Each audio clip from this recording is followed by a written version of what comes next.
Hey, it's Alex Williams of the New Stack. Welcome to the New Stack Makers, a podcast where we talk about application development, deployment, and management at scale. The Cloud Foundry Foundation is our sponsor for these podcasts that we did from the Cloud Foundry Summit in Boston, Massachusetts. Cloud Foundry is used by enterprises around the globe to automate, scale, and manage cloud applications throughout their life cycle. Learn more about Cloud Foundry at cloudfoundry.org.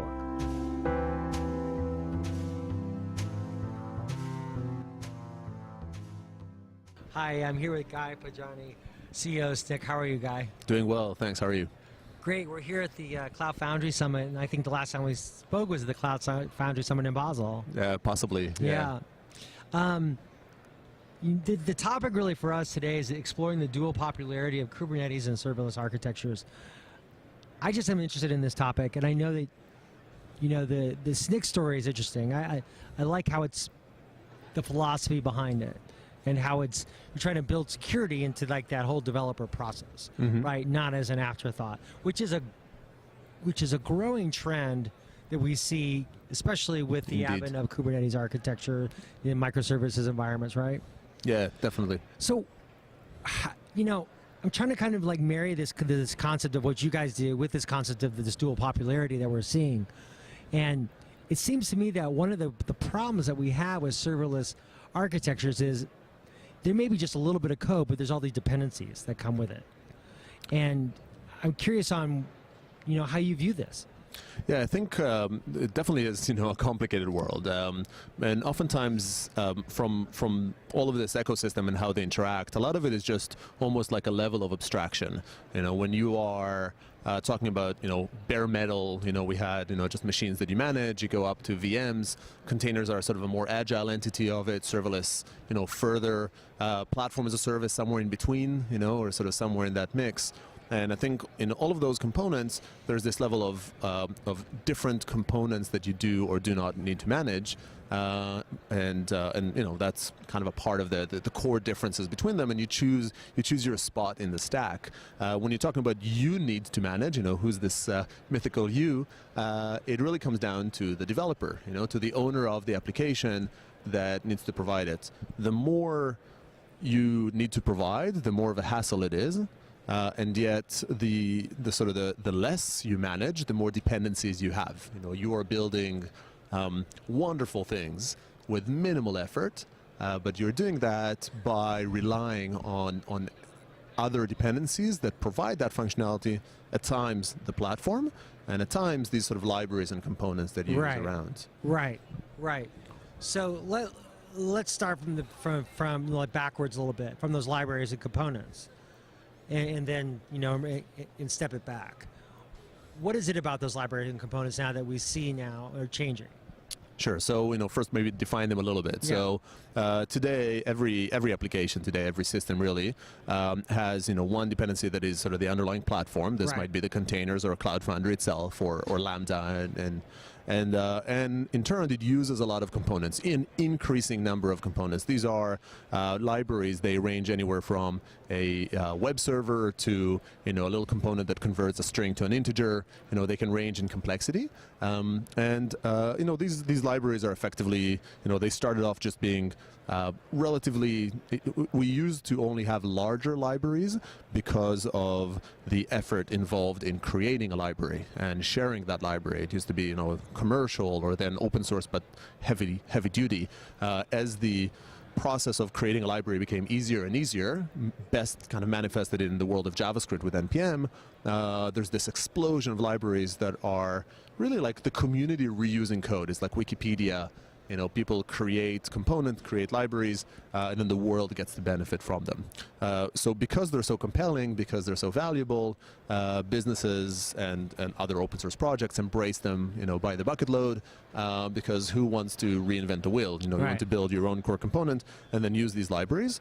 And at times it gets to a place where you think that it's almost a little excessive. So if there's a good example in a serverless JavaScript function, which has 19 lines of code. It's one of the sort of examples. Fetches a file from S3, stores it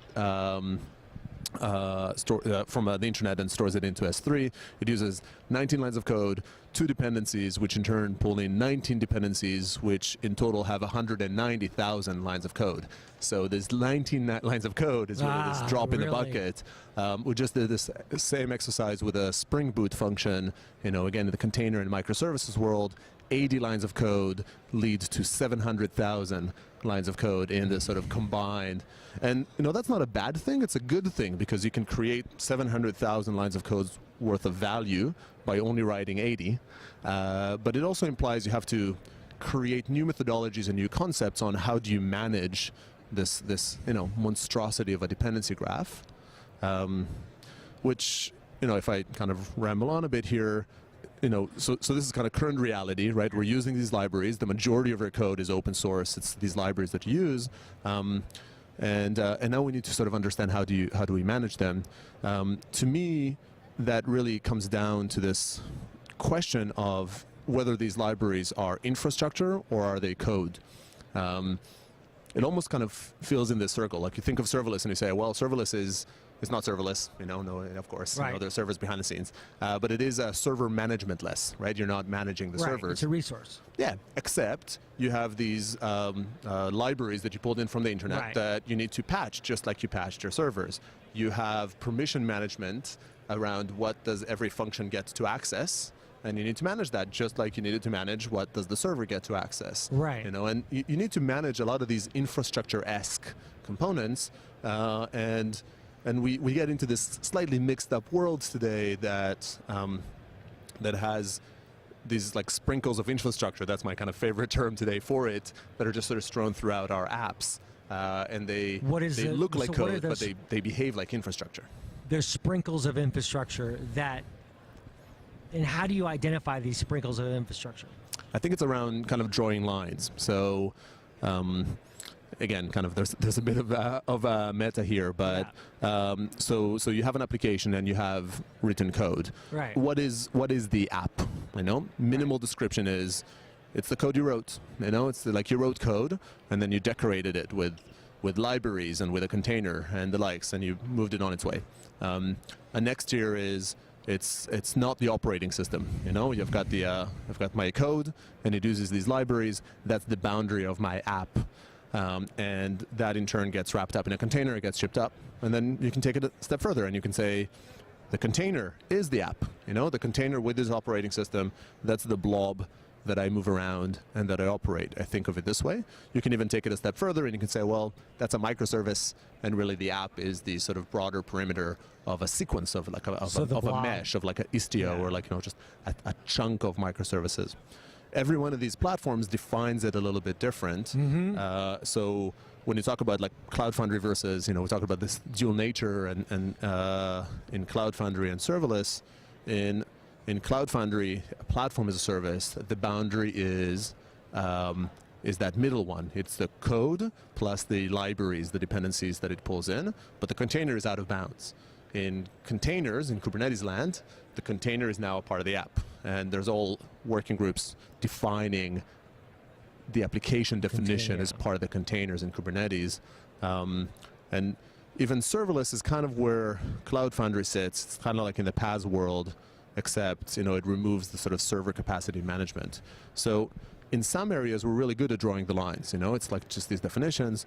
Kind of my world in securing it is you have these libraries. The libraries, no matter where you drew the line here, and the one I just described, still get factored in as the app, except they behave like infrastructure. They are widely used components, oftentimes vulnerable, need to be updated and fetched from outside. It's code you do not know. So in my view, of the world, we need to start thinking about those and drawing the lines a little bit better, drawing the lines a little bit finer, creating a lighter weight definition of the app, and say, I push my code.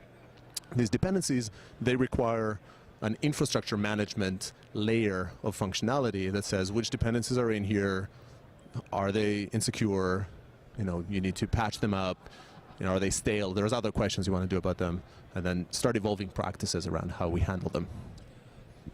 It's a lot there. Yeah, sorry, I went on for a bit. No, it's fine. But we trace it back from the components and the libraries and any number of libraries and components that are available, and thinking about how those are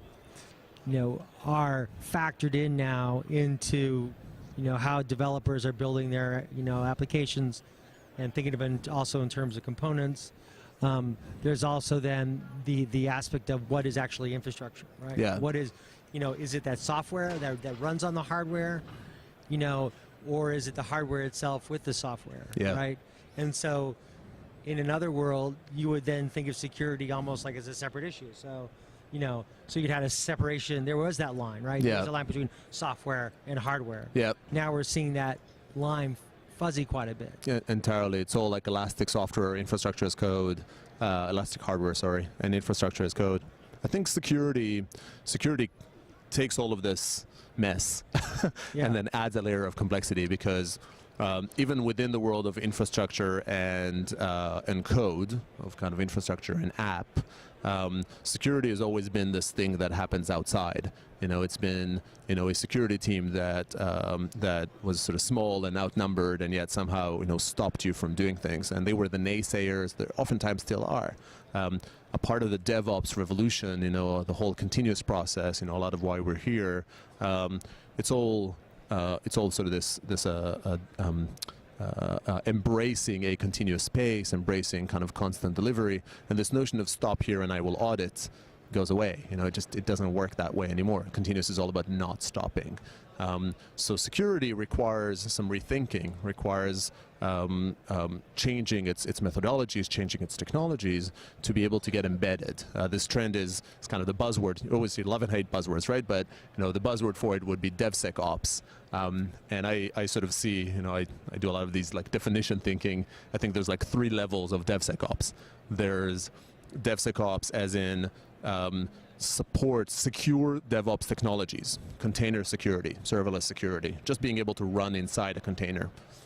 There's DevSecOps as in secure DevOps methodologies. You are continuous. You want to embed security controllers into your pipeline. You are using microservices. Suddenly, you have to start tracking traffic that happens between the microservices if you're going to figure out what's happening.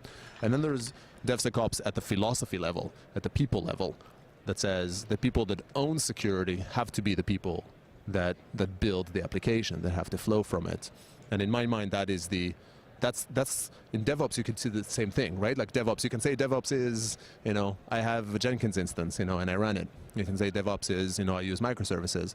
And you can say that DevOps is philosophical. My development team builds operable software, runs operable software, owns, cares a pager, on it. And security has yet, but is starting to go through this type of transformation, ranging from tools that kind of fit into each one of these levels of DevSecOps, and at the kind of to me the philosophical level is the most encompassing one, that says first you need development teams to embrace security, and then the methodologies and the technologies ensue, right? They make it possible. So that's where is that a philosophy you share? Absolutely. At Snyk, that's what we do. So we believe, first and foremost, we see ourselves as a developer tooling company that does security. Right. We're here at Cloud Foundry Summit. We go to Node Summit, to Serverless Conf. Right. We do that far more than to go to like RSA or Black Hat. Right. It's not about getting the security practitioner, who is important, but should play like a governance and a guidance role in this exercise. It's around getting developers to embrace security. And in the tooling, we kind of embrace that view. So we build tools that are loved by developers, and we have today, we have proof of it. We've got 120,000 developers. Our command line gets 350,000 downloads a month. We've got some brand name customers that are all kind of the wave of the future. It's either the Skyscanners and New Relics of the world that are I like to say that they are veterans in modern dev and new to security, or they're not new to security, but they're newer. And they evolve.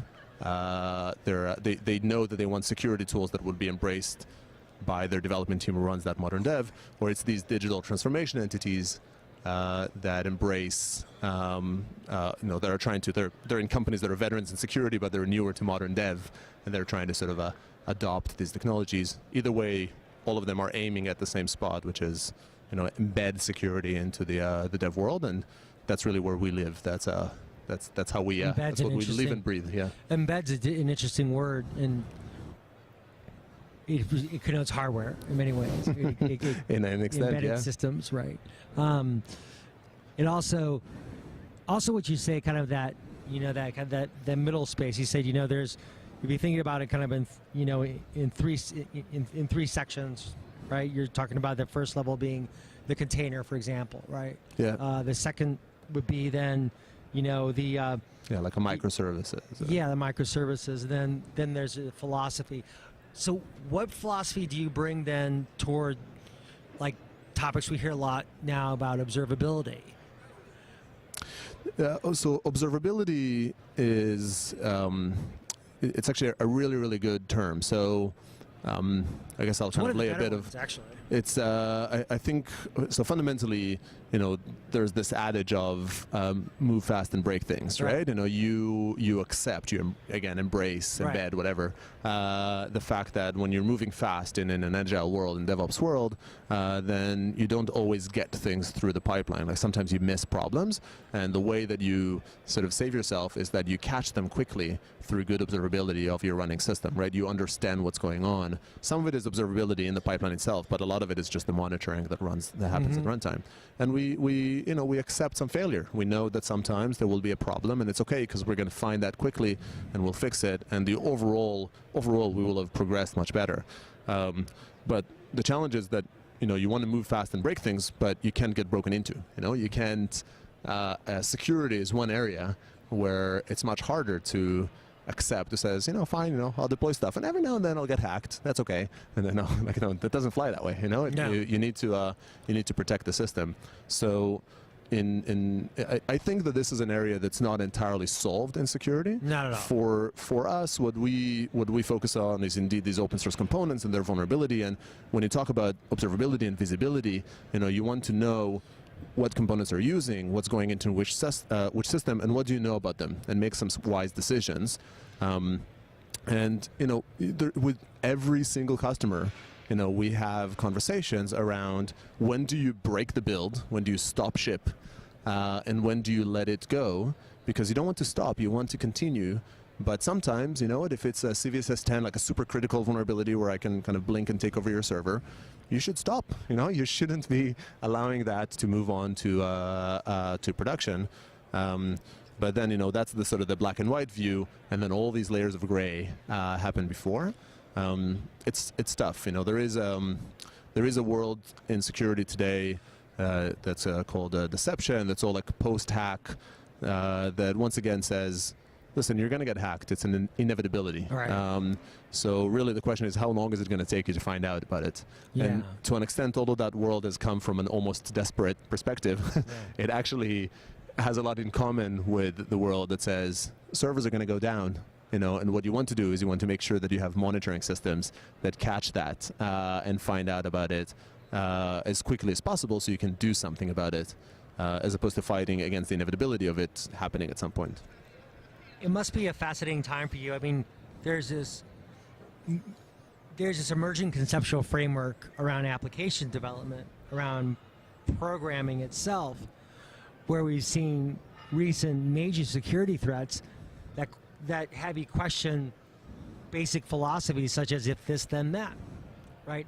How far do you go down the branch before you've given up something that you don't even know you've given up? Mm-hmm. So like the attacker's already there and you don't even know it. Yep.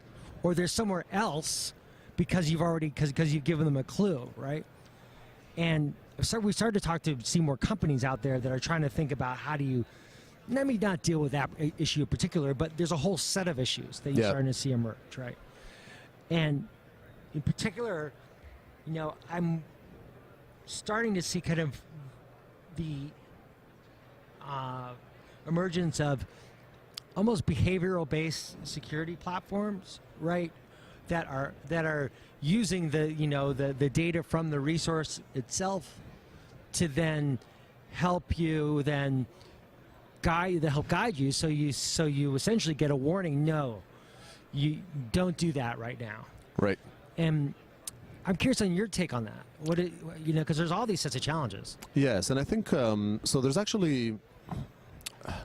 There's been some walls or some boundaries between these worlds. So to an extent, tools like what you described are actually, in some respects, they're old news in the world of security. There's the SOC, just like alongside the network operation control center, the security operation control center has evolved. And some companies, not that many, but the top security companies, like the companies that care most about security and can afford it, have SOCs that evolve, and there's a whole industry called SIEM, which is a security incident event management that consolidates information and looks at it and runs with it. And I think that world, many of the concepts of like I want to track what's going on and I want to feed it and have that drive my actions has evolved.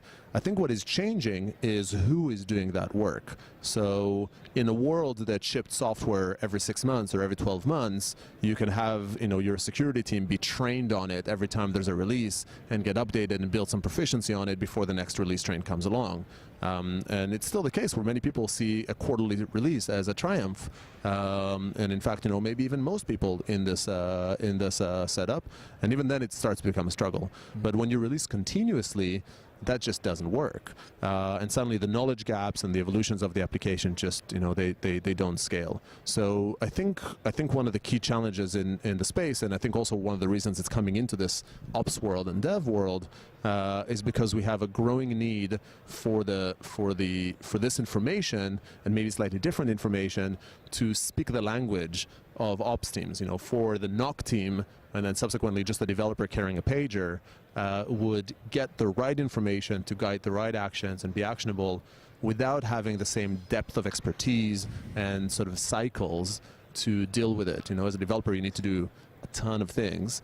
And one of them is to build secure software, but you really need your scaffolding. You really need tools that help you.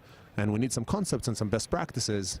And I love that now there's some security talks in most developer and ops conferences. Some of them, like conferences like QCon, now have a security track for like 4 or 5 year conferences going. And just this evolution of awareness, and in turn the evolution of the tooling, which we're sort of happy to be a part of, but we're not the only ones, just evolving to try and speak security, or sort of make security speak the developer's language. Right. And indeed build on data. So just bringing this conversation back full circle, then we started off talking about the dual popularity of serverless architectures and Kubernetes. We then talked about kind of the environment that we're in now, really the market conditions that we're facing.